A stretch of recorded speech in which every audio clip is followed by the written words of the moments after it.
ولاية ميلا دفاعا على تصريحاتها أقول بخصوص الفريق محمد مدين والمدعو توفيق وكذا الأمين العام حزب عبد العزيز بالخادم.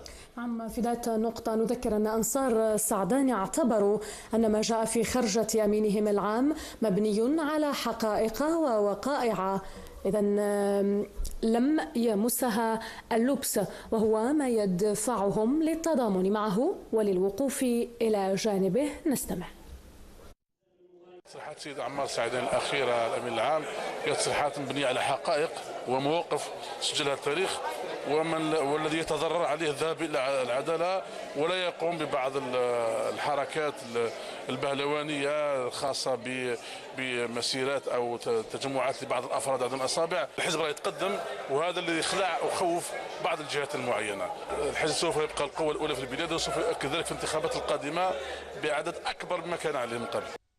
بالمقابل تجمهر اليوم العديد من أنصار الأمين العام السابق للأفلان عبد العزيز بالخادم، تجمهروا في كل من ولاية الغواط وولاية بسكرة ردا على ما أسموه بالعبث السياسي والخطاب المسيء الذي ألقاه الأمين العام لحزب جبهة التحرير الوطني